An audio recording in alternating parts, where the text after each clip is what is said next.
Turn the car around, Mark, right now. My voice came out so sharp that even I barely recognized it.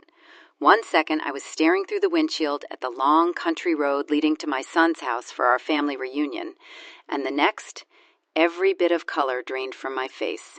My hands went cold. My heart started pounding so hard it felt like it was trying to break out of my chest. My husband glanced at me confused, then looked back at the road. "Evelyn, what is it?" "Please," I whispered, then louder, "turn the car around now." He had been married to me for 38 years, long enough to know when I was simply upset and when I was truly afraid. He did not argue again. He gripped the steering wheel, checked behind us, and made a quick turn onto the narrow shoulder. Gravel snapped under the tires. My breathing came fast and shallow as our car pointed away from the reunion, away from the house where our son Daniel had promised there would be laughter, music, barbecue, balloons for the grandchildren, and one big happy day for the family. But I knew better now, because just seconds earlier, I had seen something that turned my blood to ice. A black pickup truck sat hidden behind a row of trees near the end of Daniel's driveway, where no guest would park. 2 men were standing beside it. They were not carrying food trays or folding chairs. They were watching the road, watching our car, and one of them had lifted his phone to his ear the moment he saw us coming. And then my own son had stepped out onto the porch, looked straight toward our car, and did not smile. Why would a mother have to run from her own child? And what terrible thing was waiting for us if we had kept driving? My name is Evelyn Carter. I am 66 years old, a mother of 2, a grandmother of 4, and until that day, I believed the worst pain a child could give you was coldness. I had no idea a son could do something that would make his own mother fear for her life. As Mark drove faster down the road, he kept glancing at me. Ai talked to me. I turned in my seat and looked out the back window. No one was following us yet, but that did not calm me. My chest still felt tight. "Don't go to the house," I said. "Don't stop anywhere near here. Just drive." He nodded. "Okay." That was the kind of man Mark was. Steady, quiet, the sort of husband who did not need every answer right away. Still, I could feel his worry filling the car. We drove in silence for almost 5 minutes before he pulled into an old gas station with a faded blue sign and a small diner attached to it. It was the kind of place truckers stopped for coffee. A few people stood near the pumps. An elderly woman was watering flowers by the diner door. Safe enough, I thought. Safe enough for a moment. Mark parked beside the building and turned off the engine. Now he looked straight at me. "Tell me everything." I opened my mouth, but for a second, no words came out. My throat felt dry. I reached for the bottle of water in the cup holder, unscrewed the cap with shaking fingers, and took a sip. "I saw Daniel," I said. He frowned. "Oh, of course you did. We were going to his house." "No," I said. "I saw his face." That made Mark go still. There are some things you only understand after building a life with someone. A stranger would not know what I meant, but Mark did. He knew I was talking about the look in our son's eyes. Daniel had my dark hair and Mark's strong jaw. As a boy, he had the brightest grin in the world. When he was 7, he used to run to the door every evening shouting, "Dad's home!" When he was 10, he once cried for an hour because he found a baby bird on the sidewalk and wanted to save it. When he was 16, he started changing. Little by little, he lied more. He laughed less. He became secretive, proud, easily angry. But even then, even through all of that, I could still usually find a little softness in his face. Not today. When he stepped onto that porch and looked at our car, his expression was hard, flat, almost waiting, like he knew exactly what was about to happen. Mark leaned back slowly. "What else did you see?" "The truck, the men," I swallowed. "They were hiding, Mark. They were not guests. And Daniel looked at them before he looked at us." Mark's brows pulled together. "You're sure?" "Yes." I gripped his arm. And then one of those men lifted his phone. It felt wrong. Every part of me said it was wrong. He looked through the windshield at the empty road. Could it be some kind of work thing? Maybe Daniel hired help for the party. I wanted that to be true. I wanted it more than anything. But deep inside, I already knew the answer. You didn't see his face, I said quietly. That was not a son waiting for his parents. That was a man waiting for something to begin.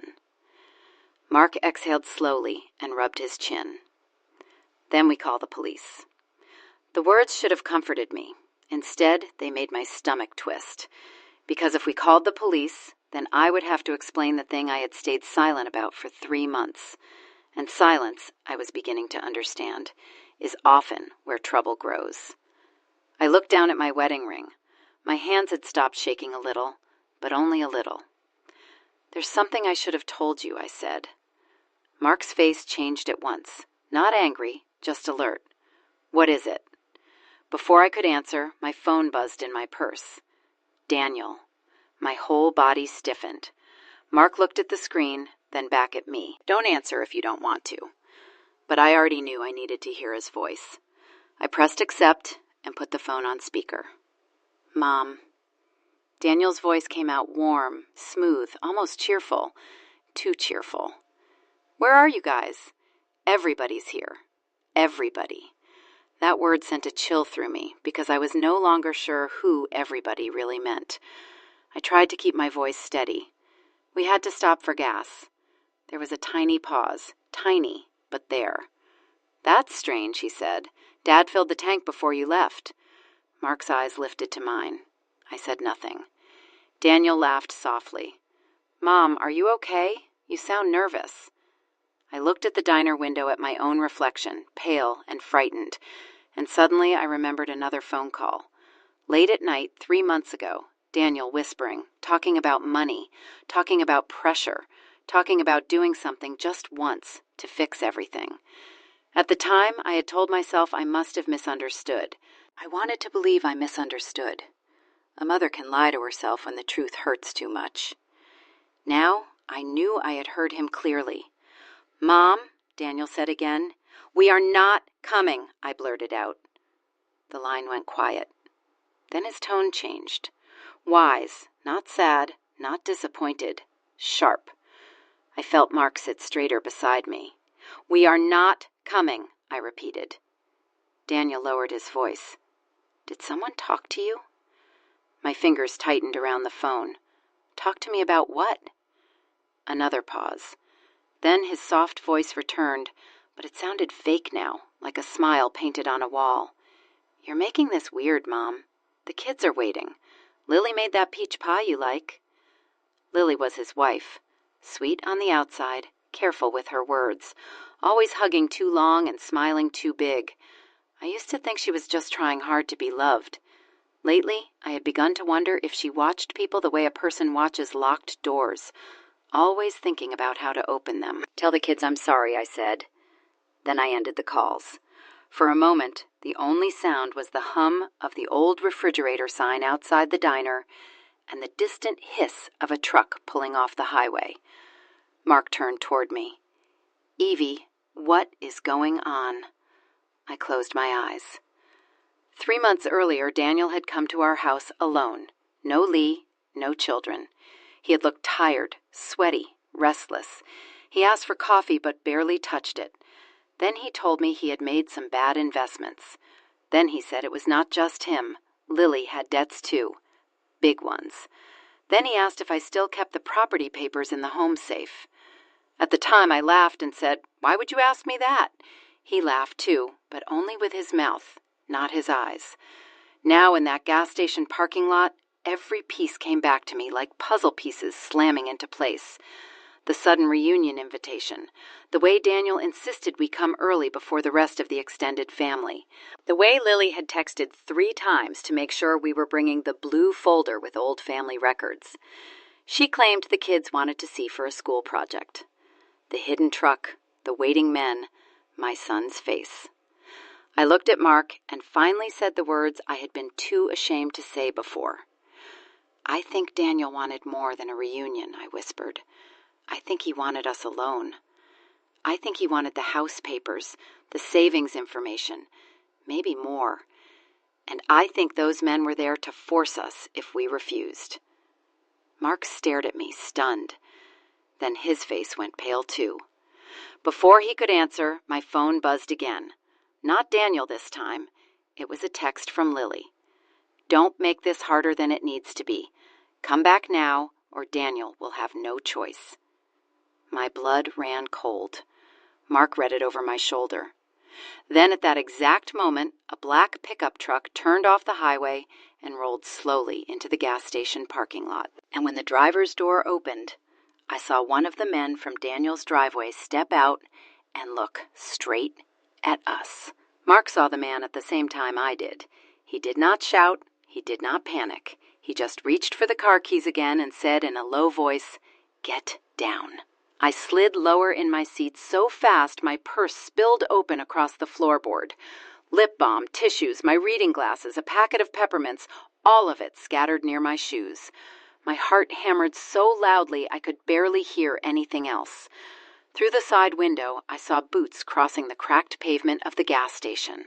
Slow steps, calm steps, the kind that belong to someone who believes they already have control. Mark started the engine. The black pickup stopped 2 rows away, blocking the easiest path out. The man who stepped out was tall and broad in the shoulders.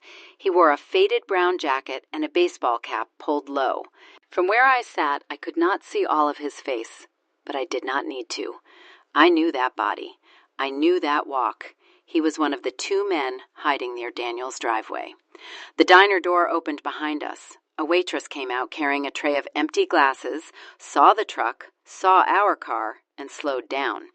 The old woman with the flowers had stopped watering. Even the air seemed to freeze. The man lifted one hand like he was greeting a friend. Mark put the car in reverse. The man's smile disappeared. Then another truck pulled into the lot behind us. My breath caught so hard it hurt. "They boxed us in," I whispered. Mark's jaw tightened. Not yet. He turned the wheel sharply, drove backward over the curb, and cut across a patch of dry grass behind the gas station. The car bounced so hard I hit my shoulder against the door. I grabbed the handle above the window and held on. A trash can flew sideways in the mirror. Someone shouted. The black truck roared to life behind us. We shot past the diner and onto a smaller side road that ran behind the station. Gravel sprayed under the tires. My husband was not a man who drove wild.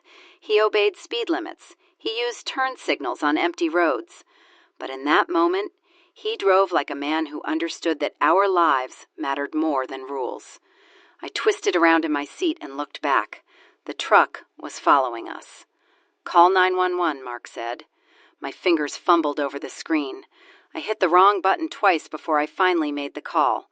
The operator answered calm and clear, and I tried to explain through my shaking breath that we were being followed near Miller County Road, that we had reason to believe men were trying to stop us, that our son's family reunion might have been a setup. Even to my own ears it sounded unbelievable. The operator told me to stay on the line and keep describing where we were. I did. I read street signs. I described the truck. I told her there were at least 2 men, maybe more. I did not mention Daniel's name at first. Saying it out loud felt like swallowing broken glass. The road curved through open fields and thin trees. The truck stayed close enough for me to see dust rolling off its hood. Then it sped up. "Mark," I said, my voice cracking, "they're getting closer." "I know." Ahead of us, the side road split. One way led toward town, the other cut deeper through older farmland and empty storage buildings. Mark took the town road without hesitation. The truck followed. I pressed the phone closer to my ear. The operator said deputies were on the way, but the nearest patrol car was still several minutes out. Several minutes. It sounded like forever. Then my phone beeped with another call coming through. "Daniel." I ignored it. Then Lily. I ignored that too. Then Daniel again. Mark glanced at me for half a second. "Put it on speaker."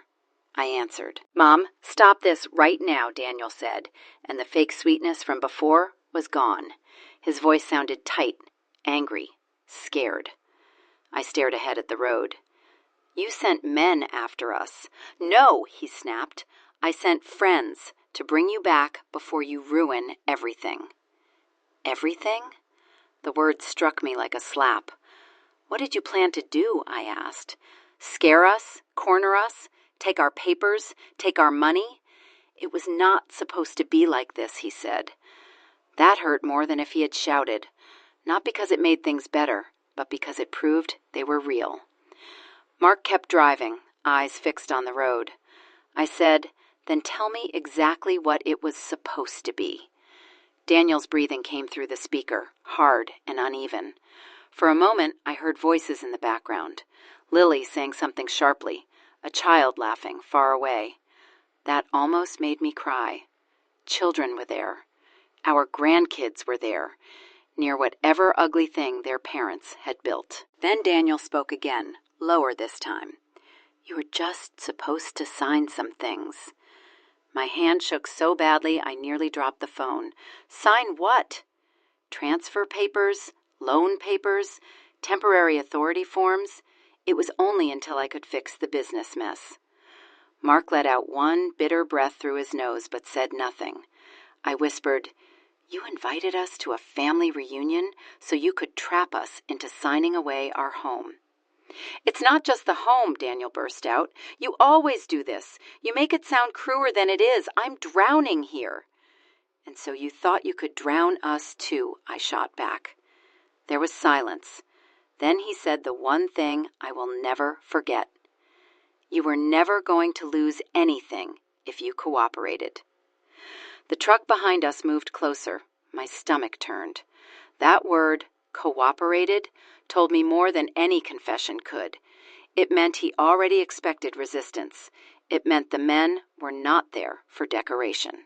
It meant he had planned for fear. I said very quietly, I don't know who you are right now. His voice cracked for the first time. Mom, please, if you go to the police, I'm finished. I almost laughed, not because anything was funny, but because the sadness had become too big for normal feelings.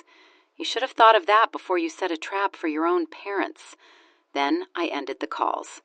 For a few seconds, neither Mark nor I spoke. The road widened ahead, and at last we reached the edge of a busier highway. 2 gas stations, a pharmacy, a feed store, a red traffic light. Normal life. People moving through an ordinary afternoon, buying drinks, pumping gas, carrying groceries, never guessing that in one gray sedan, a mother was realizing her son had crossed a line that could never be uncrossed. The black truck slowed when we reached the highway. Maybe the driver saw more people. Maybe he worried about cameras. Maybe he had gotten new orders. Whatever the reason, he dropped farther back. The 911 operator told us a sheriff's deputy wanted us to pull into the pharmacy lot and wait near the entrance where there were security cameras and witnesses. Mark did exactly that. We parked under a bright light near the front doors. The truck rolled past once slowly, then kept going. I sagged into my seat. My whole body suddenly felt weak, like the fear had been holding me upright, and now it was letting go. Mark turned to me. We need every truth now. No protecting Daniel. No softening anything. Understand? I nodded, tears filling my eyes. I know. 2 sheriff's vehicles arrived within minutes. One deputy was a woman in her 40s with tired but kind eyes. The other was younger, serious, watchful. They listened carefully while we told them what happened. At first, I felt embarrassed. Then the deputy reads text, and her expression changed. Then she listened to the call recording from 911 and wrote down every word Daniel had said. Then Mark told them about the trucks and the men. Finally, I forced myself to tell them the part I had hidden. 3 months earlier, Daniel had not only asked about the safe and the house papers, he had also asked strange questions about my will, about whether the property was in both my name and Mark, about whether my daughter Claire knew the exact value of our land. At the time, I had pretended not to notice how odd that was. Then, 2 weeks later, I found a copy of our old property survey missing from the home office. I had blamed myself. I thought maybe I misplaced it. Now I knew better. The older deputy, whose name tag read Hensley, asked, "Did your son have access to your house?" Yes, I said, he used to. He still had an old key for emergencies. At least, I thought it was for emergencies. She wrote that down. Then she asked, has he or his wife been under financial stress? I laughed once. Dry and bitter, that's putting it gently. And slowly, piece by piece, the full shape of the problem began to show. Daniel had started a small construction company 2 years earlier with a business partner named Vince Parker, no relation to us. At first, things went well. Then Daniel borrowed too much money, trying to expand fast. He bought equipment he could not afford. He promised workers jobs that never fully came through. Lily had also been spending money like success was guaranteed. New furniture, private school deposits, designer things she liked to hide under the word investments. When the business started sinking, they did not slow down. They borrowed more. Then came the worst part.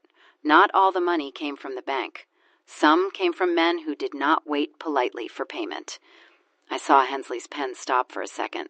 How do you know that? I looked down at my hands because I overheard him one night on the phone. He said, I'll get them to sign. Just give me until the reunion. I told myself I must have misunderstood. I told myself no son would mean his own parents. Mark closed his eyes briefly. I felt sick with shame.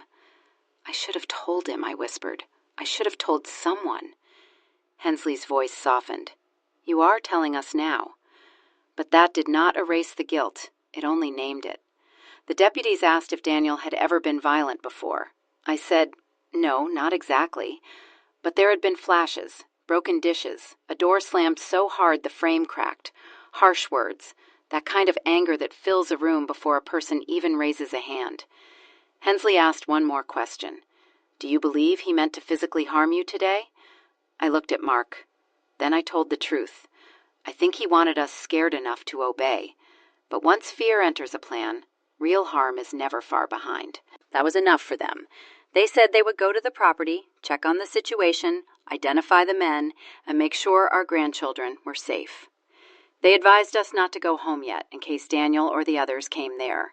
Instead, they suggested we stay somewhere secure for the night, maybe with trusted family. C.L. My daughter lived 40 minutes away in the next town. She was practical, strong, and impossible to fool. Suddenly, I wished I had called her the moment Daniel started acting strange weeks ago. We drove to Claire's house under police advice. One patrol car followed for part of the route, then peeled away once we were close. The whole drive there, I kept expecting my phone to ring again. It did not. That silence felt worse. Claire opened the door before we even knocked twice. She took one look at my face and pulled me inside without asking a question. Her husband, Ben, locked the deadbolt right away. Their teenage sons were told to go upstairs. Then Claire sat me at the kitchen table, made tea I barely tasted, and listened to everything. At first she looked stunned, then angry, then something even sadder. Hurt. I knew something was off with Daniel, she said quietly, but not this. Mark stood by the window watching the street. Clay asked, did the police go to the house? Yes. And the kids? They said they'd check on them. Claire pressed both hands against her mouth, then lowered them. Those poor children. That was the thing about Claire. Even in anger, she looked for the smallest, innocent people in the room. The evening dragged on. Every minute felt stretched. The sun went down. Ben turned on porch lights. Claire kept her phone in her hand. Mark paced. I sat at the table thinking about Daniel at 5 years old. Daniel at 10. Daniel at 18. Daniel on his wedding day. Daniel holding his first baby. And every memory kept crashing into the next one until I could not separate the son I loved from the man who had set a trap. At around 8:30, Deputy Hensley called. I put her on speaker. Her voice was calm, but there was an edge under it. We went to the reunion address. Most of the guests had already been sent away. Your grandchildren are safe. They're with a neighbor right now while we sought out next steps. I nearly cried from relief. And Daniel, Mark asked. There was a pause. Your son is not at the house. The kitchen went still. What do you mean, not there? Claire asked. He left before we arrived, Hensley said. His wife is there. She claims this was a misunderstanding and says the men were only business associates helping with event setup. However, one of the trucks we were given has now been found abandoned near a service road.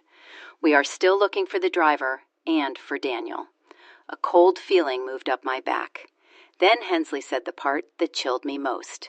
We also found several unsigned property transfer documents on the dining room table, along with copied records from your home file. Mrs. Carter, one of those papers includes a forged practice version of your signature. My mouth fell open. Claw made a sound of pure disgust. Mark's hand curled into a fist, but Hensley was not done. There's one more thing. A neighbor says your son left in a hurry after taking a locked metal box from the garage. Do you know what might be in that box? I stared at the table. Then the answer hit me so suddenly I felt dizzy. The family safe box, not the one in our house, the old one, the one Daniel believes still held the original deed to the lake property. My father left me, and if Daniel had gone after that box, then he was not running away. He was still trying to finish what he started.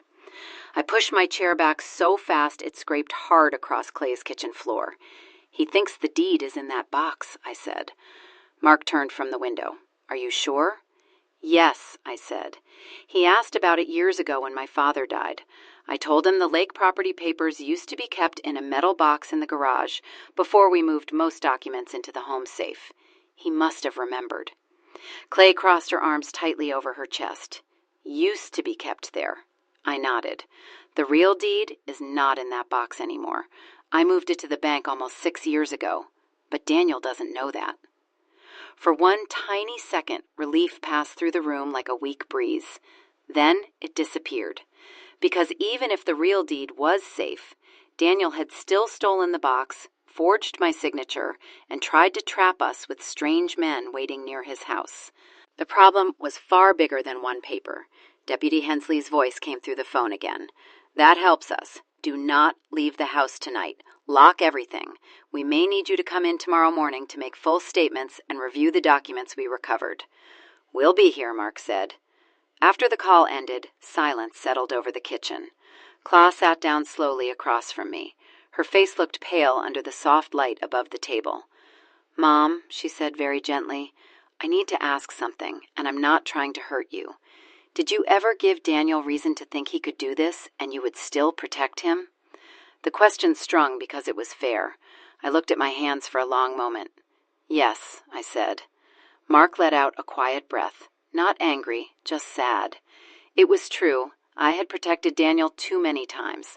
Not from scraped knees or schoolyard problems. That was normal. I mean the bigger times. The dangerous times. The times when love stopped being help and started becoming cover.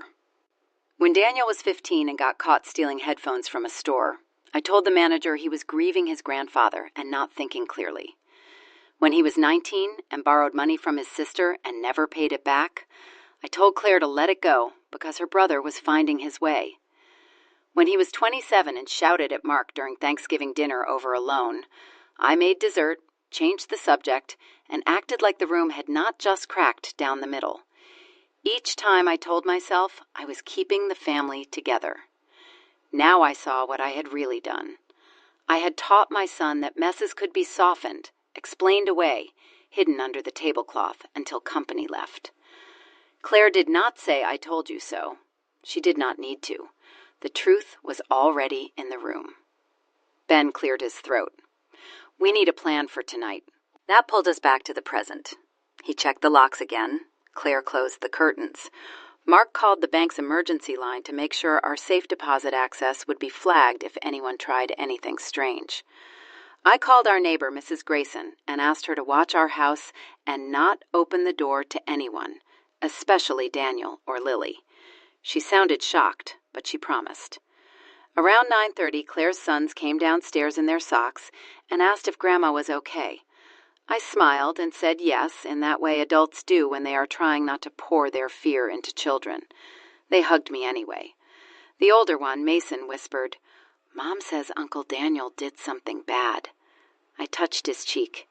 He made some very wrong choices. Mason nodded with the serious face of a boy trying to understand grown-up trouble. "Are you safe here?" "Yes," I said, and this time I meant it for the moment. He seemed satisfied and went back upstairs. That almost broke me. Children ask the cleanest questions. Are you safe? Are you okay? Did someone do something bad? Adults bury the same questions under layers of pride and excuses. Later, after everyone settled down, Claire made up the guest room for me and Mark, but sleep did not come. I lay awake, staring at the ceiling fan, turning slow circles in the dark. Beside me, Mark's breathing stayed uneven. I knew he was awake too. After a while, he said quietly, "I keep replaying the road." "So do I. If you had not seen that truck," I turned onto my side.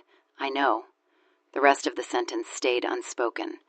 If I had not looked up at just the right time, if I had not trusted the cold feeling in my chest, if Mark had brushed me off and kept driving, we might have pulled right into Daniel's driveway, stepped out smiling, carrying dessert and folding chairs, walking straight into whatever waited there. Mark's hand found mine in the dark. "You saved us," he said. I did not feel brave. I felt old and shaken and heartsick. "I should have spoken sooner," I whispered. "Yes," he said. Then after a pause, "But you spoke when it mattered most." That kindness made tears slide quietly into my hair. Sometime after midnight, my phone lit up on the bedside table. Daniel. My whole body tightened. Mark pushed himself up on one elbow. "You don't have to answer." But I did. I stepped into the hallway so I would not wake anyone and pressed the phone to my ear. For a second, all I heard was breathing and a faint engine sound, as if he were sitting in a parked car. Then he said, "Mom." No anger this time, no fake sweetness, just a tired, frayed voice. "Where are you?" I asked. "That doesn't matter. It matters to the police." He gave a small, humorous laugh. "So, you really did it." "You chased us with men in trucks," I said. "What did you think would happen?" His breathing turned rougher.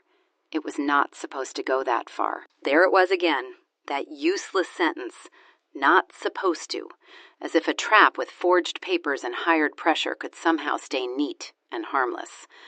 I leaned against the wall. "Then, tell me plainly, no more half-talk. Who are these men?" For a long moment, I thought he would hang up. Instead, he said, "A lender. One lender needs 2 trucks and hidden men in trees. It started with one lender," he snapped, then lowered his voice. "Then the debt was sold. Then more got added. Fees, deadlines, threats. Vince disappeared. Lily panicked. I panicked." That name again. Vince, his business partner. "Where is Vince now?" "I don't know," he said. And for the first time, I believed him. I closed my eyes. "How much do you owe?" He was silent. "Daniel, 280,000, he muttered. My knees nearly gave out. I had expected a mess, not that size of a mess. "How?" His voice rose sharply. "Because I was trying to build something because every time I got close, something went wrong. Equipment got delayed, contracts fell through, workers wanted paying. Lily kept saying one good deal would fix everything. Vince kept saying, borrow now, pay later. It kept stacking up. And instead of telling us the truth, you decided to steal from us." "I was not stealing," he shouted, then quickly lowered his voice. "I was going to put everything back once the next project hit." I almost laughed again from disbelief. It was the laugh of someone standing in the ruins of trust. "You forged my name. It was practice. I wasn't going to use that one." "Practice for what?" I asked coldly. "For becoming the kind of man who signs his mother away." He said nothing. Then I asked the question that had been sitting like stone in my chest. "Did you know those men might hurt us?" His answer did not come right away. That told me enough before he even spoke. "I told them not to scare you too much," he said finally. Too much. I slid down until I was sitting on the hallway floor. That phrase settled over me like ice water. Not to scare us too much. As if fear was a knob he could turn carefully. As if danger could be measured and still be moral. "Mom," he said, And now his voice sounded shaky. "I know how bad this sounds. It sounds exactly like what it is." I was desperate. So were we supposed to be desperate too? No ice. His voice broke off. For a second, I heard another voice near him. A woman's voice. Lies, sharp and fast. Then a car door shut. I sat up straighter. "Is Lily with you?" He did not answer. "Daniel, are the children with you?" No, at least that. Then he said something that made my stomach drop again. "She's blaming me for all of it now." Of course she was. I had seen Lily's kind before, smiling in daylight, shifting blame in the dark. But I also knew this was not all hers. No one forced Daniel to invite us to that house. No one forced him to keep going after seeing our car turn away. Those were his choices. "What do you want from me?" I asked.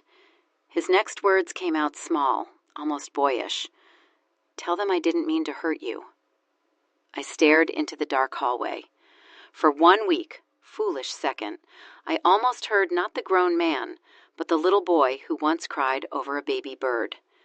Then I remembered the trucks, the forged papers, the text from Lily, the phrase, "cooperate," the phrase, "not too much."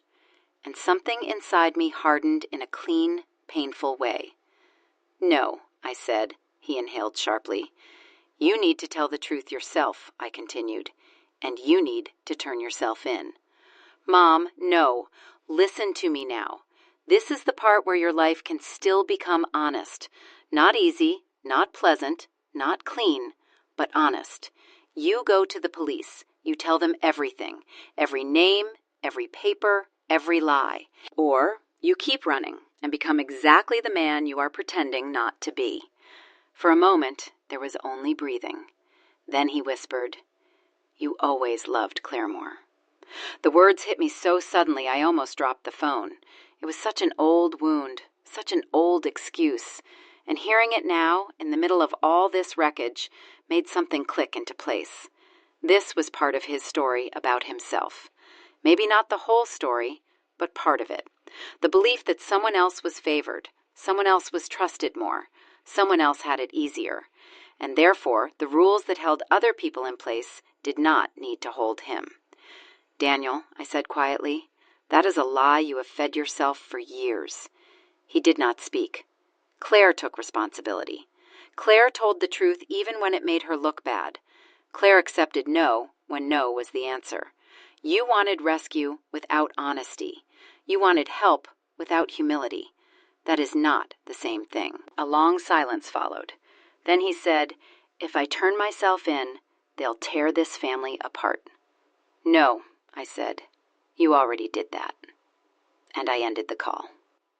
I sat on the hallway floor for a long time after that, holding the phone in my lap and staring at nothing. Finally, Mark opened the bedroom door and found me there. He sat beside me without a word. I leaned into him and cried quietly, not with loud sobs, just a deep, tired grief that felt like it had no bottom. By morning, I had no tears left. Claw made coffee. Ben drove the boys to school and told them there was a family emergency. Mark shaved with a hand that trembled only once.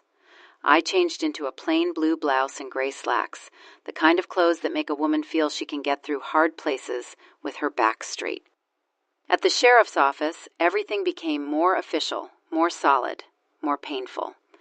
We reviewed copies of the forged papers. There were temporary power transfers, property authorizations, emergency loan collateral forms, and one ugly draft document that would have allowed Daniel control over major family assets if signed during what was worded as a short-term assistance period. Every page made me colder. Deputy Hensley sat with us while we read. "This set was prepared in a rush," she said. "There are legal flaws, some wording is sloppy, but with pressure, confusion, and enough signatures gathered in one sitting, real damage could have been done before anyone sorted it out." Mark's face turned dark with anger. I just kept turning pages. Then we got to the sheet with my forged practice signature. There it was, my name, copied badly, but close enough to make me sick. Evelyn Carter. I stared at it so long the letters stopped looking like mine. Hensley asked if I recognized the handwriting in the notes around the page. I did. Some of it was Daniel's. Some of it, I was almost sure, was Lily's.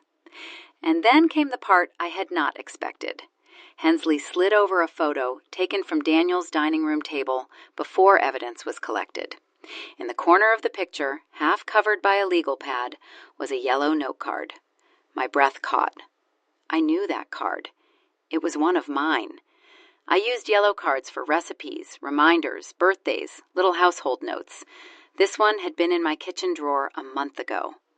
"Can I see that closer?" I asked. Hens zoomed in. The note read, "Bring blue folder. Ask about bank access. Keep marked calm. If needed, separate them." The room seemed to tilt. Mark leaned in hard. Separate them. My mouth went dry. That was not just about papers anymore. That was a plan for control, for division, for making one parent easier to pressure without the other in the room. I pressed my fingertips to my lips. Hensley said gently, "Mrs. Carter, we need to know if there's anything else in your home or family history that points to premeditation. Anything unusual missing, copied, discuss." And suddenly I remembered one more thing.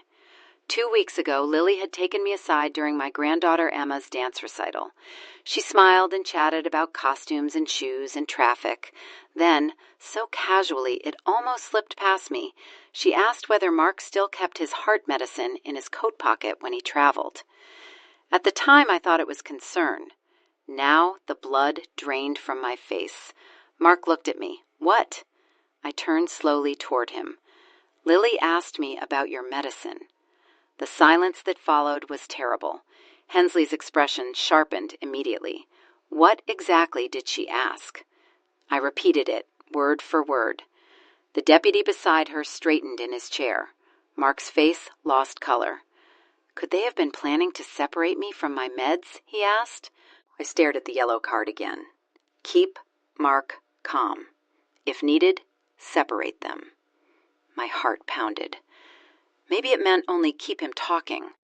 Maybe it meant lead him away. Maybe it meant create confusion. But once people start planning fear, every innocent explanation begins to die. Hence stood, "I need to make another call." She stepped out with the younger deputy, leaving me and Mark in a small interview room that suddenly felt too tight. Mark looked at me with quiet horror. "Evie." I reached for his hand across the table. "You're here. You're safe. For now," he said. That was the truth of it. For now. A few minutes later, Hensley returned, but her face told me the day was about to get worse before she even sat down. "We've located Lily," she said, "but not under normal circumstances." My stomach dropped. "She was found at a motel 20 miles east of town," Hensley continued. "She was trying to leave with cash, jewelry, and a folder of copied family financial records. And she was not alone." I gripped Mark's hand harder. "Who was with her?" he asked. Hensley looked directly at me. "Your grandson, Tyler." For a second, I truly thought I had heard her wrong. "Tyler?" I repeated. Deputy Hensley nodded once. "Yes." My chest tightened so fast I had to press a hand against it.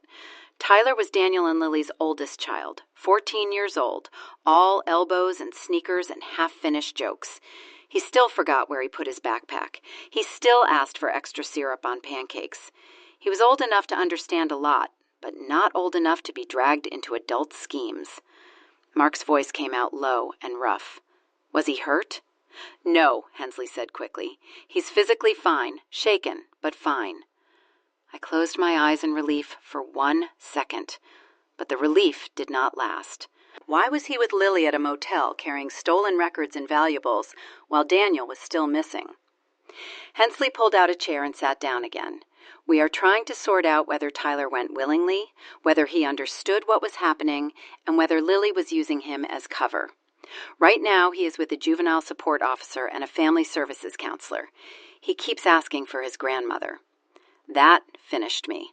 Not the forged papers, not even the motel. That sentence. He keeps asking for his grandmother.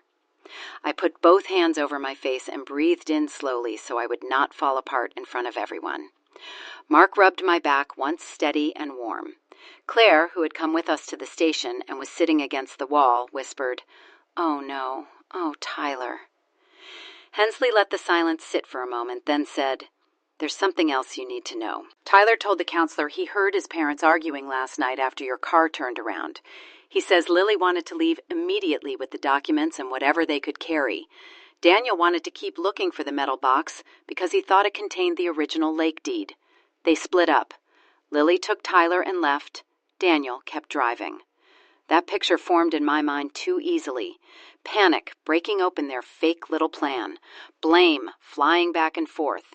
And in the middle of it, a child, caught like a suitcase, being pulled from one car to another. Claw stood and began packing.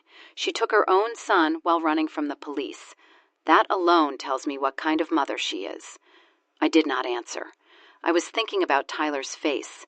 I was thinking about the younger children, too, Emma and Noah, waiting with some neighbor while their home turned into a police scene and their parents turned into strangers. Then another thought hit me. "Why, Tyler?" I asked. Hensley's eyes flicked to her notes. According to him, Lily told him they were taking a little trip because the family was having drama and she needed help carrying bags. He says she promised him fast food and told him not to ask questions. Mark muttered something under his breath that I could not fully catch, but I knew it was anger. I looked at Hensley. "Can I see him?" She hesitated, then nodded. "Likely yes, after we finish here. But before that, we need to know whether Tyler may have seen or heard anything important." I sat up straighter and forced myself back into the room. "Ask me." She turned a page. "Has Tyler ever been used before to pass messages, carry papers, unlock doors, things like that?" At first, I wanted to say no. Then I remembered little moments that had seemed harmless at the time.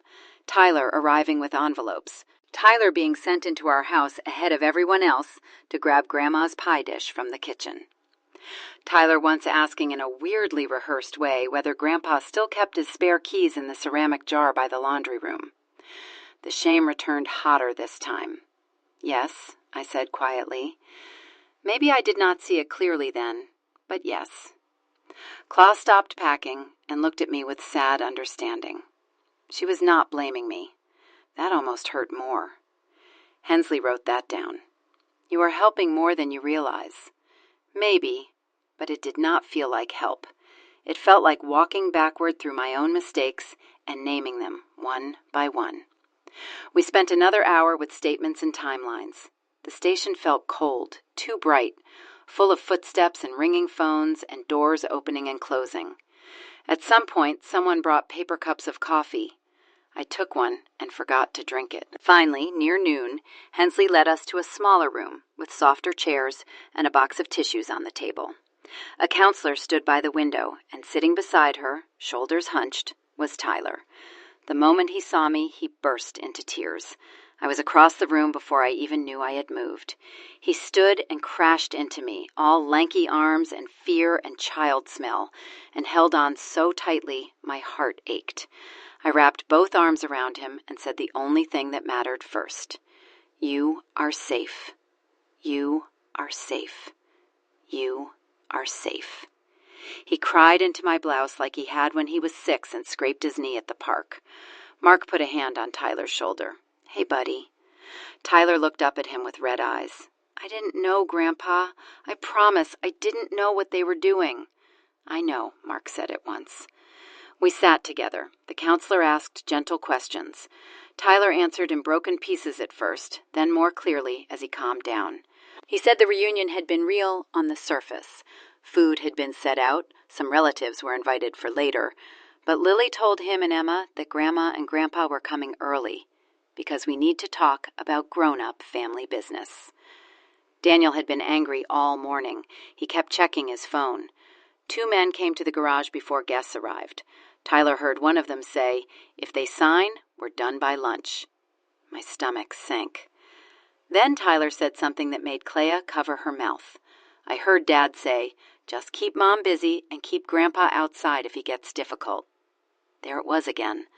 The separation, the planning, the calm little steps of betrayal. The counselor asked Tyler if he knew what papers were involved. He nodded weakly. I saw Grandma's name on a bunch. Mom said it was just for a loan, and Grandpa was too stubborn to understand grown-up business. My throat hurt. Then Tyler told us about the argument after we turned around and left. Daniel threw a chair on the porch. Lily screamed that he had ruined everything by letting us get too close to the hidden truck. One of the men shouted that time was up, and somebody else would collect what was owed if Daniel could not. That somebody else. Even now, we still did not know who sat above all this mess.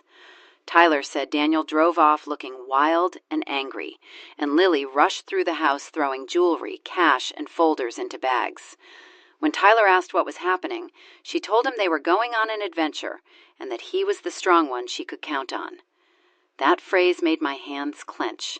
Children want to be useful. That is why selfish adults use them so easily. At that point, the counselor paused the questioning because Tyler was getting overwhelmed. I held his hand while he drank water. He would not let go of my fingers. Then he looked at me and asked the question I had dreaded. Is Dad going to jail? Nobody spoke for a second. You can lie to children to protect their bedtime. You should not lie to them when their world is already falling down. I stroked his hair back from his forehead. Dad did something very wrong. The police have to deal with that. Tyler's chin trembled. But he's still my dad. I know, I said softly, and loving someone does not make what they did okay. That made him cry again, but quieter this time, with the sad understanding of someone learning one of life's worst lessons too early. Before we left the room, I bent down and looked him right in the eye. None of this is your fault. Not one bit. Do you hear me? He nodded. Your job now is to tell the truth. That is how good people begin cleaning up bad messes. He whispered, Okay. And I think that was the moment I understood what my revenge truly needed to be. Not yelling, not spite, not ruining people for the joy of it. Truth. Truth in bright rooms. Truth on paper. Truth in front of judges and children and family members who had been fed lies. Truth that could not be sweet-talked away. That would be my revenge. The afternoon moved fast. After that, Claire took Tyler home with her so he could be somewhere safe and quiet with people who loved him. Family services began arrangements for Emma and Noah, too. Lily was being held for questioning. Daniel was still nowhere. By 3 o'clock, I was exhausted, down to my bones, but I refused to go home. Instead, I told Mark and Claire I wanted one thing before the day ended. I want every lock changed, I said. Mark nodded immediately. And I want the whole family to know why. Claire blinked. You want to tell everyone today? Yes. Both of them stared at me. A week ago, I would have begged for privacy. I would have said, let's keep this quiet. Let's protect the grandchildren. Let's avoid scandal. Let's give Daniel room to explain. But secrecy had already done enough damage. No more hiding, I said. No more protecting lies with silence. Mark's face softened, and under all the pain, I saw a little pride there. So that evening, with the sheriff's office aware and our lawyer already contacted, we gathered what immediate family we could by phone and video call. My sister Ruth, my cousin Janet, Daniel's younger brother-in-law, Claire's husband beside her, a few others, no gossip chain, no dramatic performance, just the people who needed truth before false stories reached them first. I sat at Claire's dining table with my back straight and told them. I told them there had been a trap disguised as a reunion. I told them forged papers were found. I told them Daniel had involved outside men connected to debt. I told them Lily had fled with stolen records and Tyler in tow. I said the grandchildren were safe. I said we were cooperating with police. I said there would be no more pretending. The reactions came in waves: shock, tears, questions. One relative kept saying, no, no, no, under her breath. Another asked if I was absolutely sure. Claire answered that one before I could. Ruth cried openly and then apologized for crying, which made me want to cry too. Janet asked the practical questions about custody, school, and whether the children would need overnight bags from the house. Not one person defended Daniel once they heard the facts plainly. That mattered, because lies grow strongest in confusion. The more clearly I spoke, the smaller his full story became. At one point, Cousin Janet said, "Evelyn, you sound stronger than I've heard you in years." I looked down at my folded hands. I had to become stronger. I said, "The old version of me helped create this by swallowing too much." Nobody argued with that. When the calls ended, the house was quiet again. Claire reheated soup that none of us really wanted, but we ate because human beings still need dinner even when their family is falling apart. Tyler sat at the far end of the table, eyes swollen, spoon moving slowly. Emma and Noah had arrived by then, too, sleepy and confused, clinging close to Clay. The little ones did not know the full truth yet. They only knew Mom and Dad were in trouble, and Grandma kept kissing their heads too often. After dinner, I tucked Emma into the guest bed beside Noah, while Clay handled Tyler in Mason's room. Emma looked up at me with those wide Carter eyes and asked, "Did I do something bad at the reunion?" The question nearly split me open. "No, sweetheart." Then, "Why did everybody leave?" I smoothed her hair because some adults made bad choices, not you. She seemed to accept that in the way tired children do. "Will Mommy come tomorrow?" I kissed her forehead because I could not promise what I did not know. Tomorrow you will be with people who love you. When I stepped out of the room, I had to lean against the hallway wall for a second and gather myself. This was the true cost. Not papers, not money, not even legal danger. Children lying in borrowed beds asking what they did wrong. That night, after the kids were asleep and the house had settled, Mark and I sat on the back porch under Clay's yellow porch light. The air was cool. Somewhere down the street, a dog barked once and fell silent. Mark held a mug of tea gone cold between his hands. "You were right," he said quietly. "About what?" Silence. He looked out into the yard. "We both used it. You more than me, maybe, but I did too. I let things slide because I thought peace was the same as healing." I nodded. So did I. He turned to me. "Not anymore. Not anymore." I agreed. This is the kind of moment in a story where I would tell you to breathe and think about your own life for a second, because families do not break all at once. They crack, little by little, when people excuse what should be faced. And sometimes the kindest thing you can do is tell the truth early, before truth comes crashing through the front door. If this part touches your heart, hold on to that thought, because mine still had one more hard test waiting. At around 10:15, Deputy Hensley called again. I answered at once. Her voice was clipped and urgent. "Mrs. Carter, we've located Daniel's truck." I stood up from the porch chair so fast it tipped backward. "Where's near the old Carter Lake property access road?" Every bit of air seemed to leave my body. The lake property, my father's land, the place with the small cabin, the tool shed, the fishing dock, and the old storm cellar under the hill. A place Daniel knew from childhood. A place quiet enough to hide in. A place tied directly to the deed he thought he needed. Mark was on his feet now, too, reading my face before I even put the phone on speaker. Hensley continued, "There are signs someone is there, possibly armed, and we found something else at the scene." My voice came out thin. "What?" "A handwritten note left under the truck windshield. It appears to be for you." I gripped the phone harder. "What does it say?" There was a brief pause, and then she read it. "Come alone, Mom. You owe me one last conversation." And under that, in Daniel's writing, were 6 words that made my blood run cold. "Bring the real deed, or else." I stared into the dark yard so hard that for a second I could not see anything at all. Bring the real deed, or else. Mark took the phone from my hand and put it on speaker. "Deputy, what does or else mean? Did he say who he's threatening?" "We don't know yet," Hensley said. "That's why I need you both to stay where you are. Do not go to the lake property. We are sending officers there now." But even before she finished, I knew exactly what Daniel was doing. He was reaching for the oldest trick in a broken family. Fear. Make the mother panic.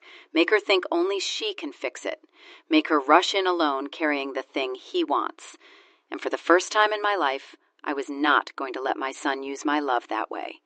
"We are not coming," I said firmly, "and I'm not bringing anything." "That is the right choice," Hensley said. "Stay available. We may need to ask about the property layout." After the call ended, Mark picked up the porch chair and set it back on its legs. "You're shaking," he said. "I know. Sit down." "I don't want to sit down." I wrapped my arms around myself and looked toward the dark line of trees beyond Claire's backyard. "He used to fish there with your father," I said softly. "He used to beg for one more hour on the dock every summer." Mark's face tightened. "That boy is gone right now." I swallowed hard. Maybe, but the man he became still knows exactly which memories to use against me. Claw stepped out onto the porch, having heard enough from the kitchen to understand something bad had happened again. When I explained, her eyes flashed with anger. "He wants you scared and alone," she said. "So we do the opposite." And that is what we did. We went inside. We spread an old county map on Clay's dining table. I marked the dirt access road, the cabin, the dock, the storm cellar, and the side trail that cut through the trees toward the back of the property. Mark told them where the gate tended to stick. I told them where Daniel would likely hide if he wanted to watch the road before being seen. Deputy Hensley stayed on the phone while other officers moved in. Every minute felt like 10. Nobody touched the tea maid. Tyler stood in the hallway in his socks, face pale, listening even though he was supposed to be in bed. I finally brought him into the kitchen and sat him beside me, because pretending children do not hear things does not stop them from hearing. At last, Hensley called back. Her voice was lower, now controlled. "They found Daniel in the cabin." My fingers tightened around the edge of the table. "Is anyone hurt?" "No one is hurt. He had no firearm. He did have the metal box, your copied records, and several papers spread across the table. He also had your husband's old pill organizer." Mark went still. I closed my eyes, so it had been real. The questions about his medicine, the note about keeping him calm, separating us. Maybe Daniel planned only to control him, maybe not. But once that line gets crossed, safety stops being guesswork and becomes action. "He's in custody," Claire asked. "Yes," said Hensley. "He surrendered after a short standoff. He was agitated, but he gave up." The whole room seemed to exhale at once. Then Tyler asked in a tiny voice, "Did Dad say anything?" Hensley was quiet for a second before answering. "Yes," he said. "He wanted to talk to his mother." Tyler looked down. I took the phone back. "I'll come tomorrow." Mark turned sharply. "Evie," I said. "Two," I replied, meeting his eyes at the station in daylight, with the truth sitting between us. Hensley agreed that would be safer and wiser. We ended the call. Then the house fell into that strange hush that comes after danger changes shape. The chase was over. The hiding was over. But pain was not over.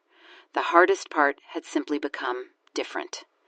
That night I slept for barely 2 hours. In the morning I dressed carefully, not because clothes could save me, but because dignity matters when your heart is trying to fall apart. I wore a cream blouse, a navy skirt, low shoes, and my late mother's small pearl earrings. I wanted to look like myself, solid and plain and impossible to bully. At the station, they took me to a private room. Daniel was already there with his wrists free now, but his future no longer free at all. He looked terrible. His hair was messy, his eyes red, his face gray with exhaustion. For one flicker of a second, I saw the little boy who used to sleep with one sock on and one off.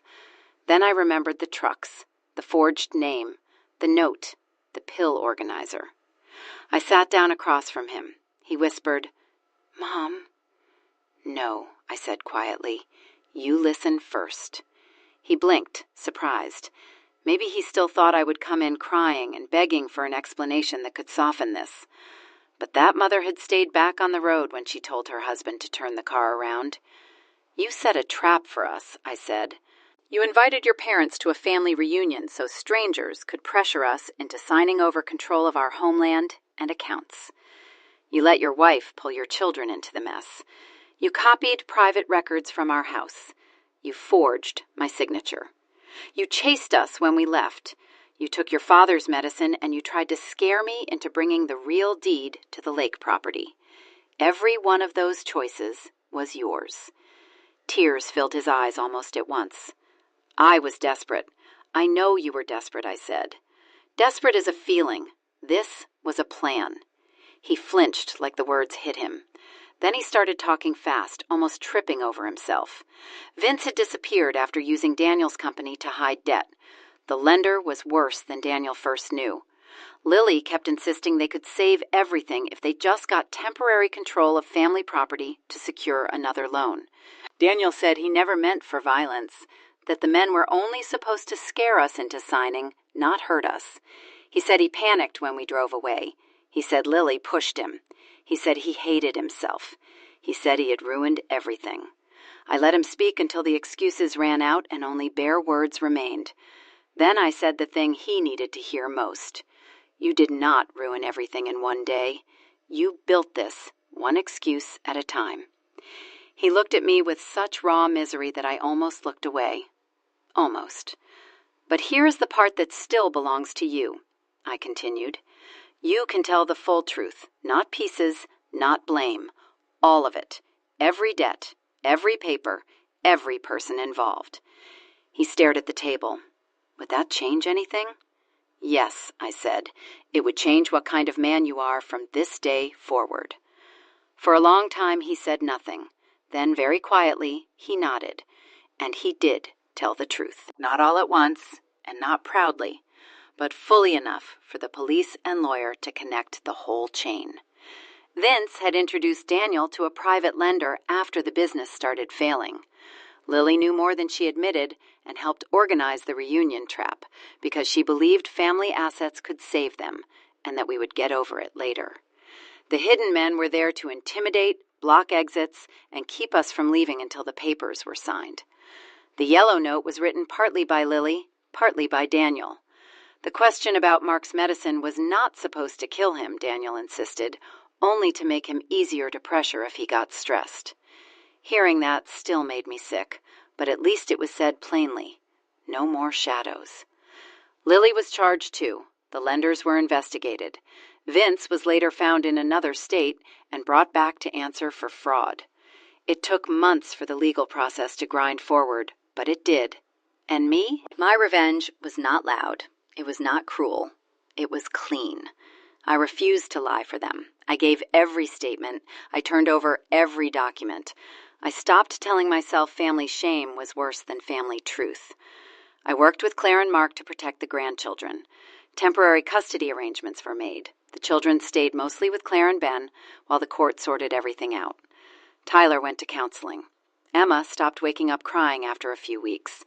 Noah began smiling again when Mark took him fishing at a safe little pond near Clay's house. One Sunday afternoon, a month after the arrest, Tyler sat beside me on Clay's porch swing and asked, "Grandma, do you still love Dad?" It was the kind of question only a child would ask so directly.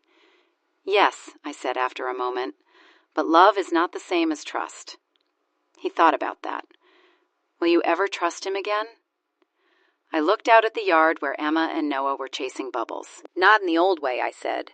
"Trust has to be rebuilt with truth, and truth takes time." Tyler nodded slowly. "I think I get that." He did get it. Too young, but he got it. Months later, after court dates and long meetings and difficult paperwork, Daniel wrote me a letter from county jail before sentencing. He did not ask me to save him. That was new. He did not blame Claire or Lily or Vince. That was new too. He wrote that he finally understood that every shortcut he took was really a theft from the future, his own and ours. He wrote that hearing Tyler cry at the station broke something in him that should have broken years earlier. He wrote that he was sorry. I cried when I read it. Not because it fixed everything, it did not, but because it was the first honest thing he had given me in a very long time. I wrote back only once before sentencing. I told him I hoped he would spend the next years becoming a man his children could one day safely know again. I told him sorry matters only when it grows legs and walks into changed behavior. I told him I would not rescue him from consequences, but I would pray that consequences finally taught him what comfort never had. He was sentenced. Lily was sentenced too, though differently because of her role. Vince got his own separate punishment. The business collapsed completely. The house Daniel and Lily lived in was lost. It was ugly and sad and very public. But the children were safe. That is what mattered most. As for me and Mark, we changed the locks, changed the alarm system, moved more records to the bank, and changed something even bigger in the family. We changed the rules. No more secret loans. No more access just in case. No more swallowing strange behavior to keep dinner peaceful. Claire said the family finally felt honest, even in grief. She was right. A year later, we held a real family reunion. Not at Daniel's old house, not anywhere tied to lies. We held it at Clay's place in the backyard, under strings of warm lights. There were folding chairs, potato salad, sticky lemonade for the kids, and music from a little speaker that kept cutting out whenever Noah danced too close to it. Tyler grilled burgers beside Mark. Emma helped me set napkins on the table. Noah ran in circles until he fell down laughing. Nobody hid in trees. Nobody waited with trucks. Nobody asked for signatures. At sunset, Tyler came and stood beside me while everyone else talked and laughed. "This feels different," he said. "It is different. Better." I looked around at the people I still had, the ones who chose truth even when it hurt. "Yes," I said, "much better." And that is where I will leave you, with one simple lesson I learned too late, but not too late to pass on. Trust your instincts. Speak when something feels wrong. Silence can protect peace for an hour, but truth can protect a life for years. The day I told my husband to turn the car around, I thought I was only escaping a trap. I did not know I was also turning my whole family away from one kind of future and forcing us toward a harder but cleaner one. And I never saw my son the same way again. But because I finally chose truth over silence, I was still here to see my grandchildren laugh.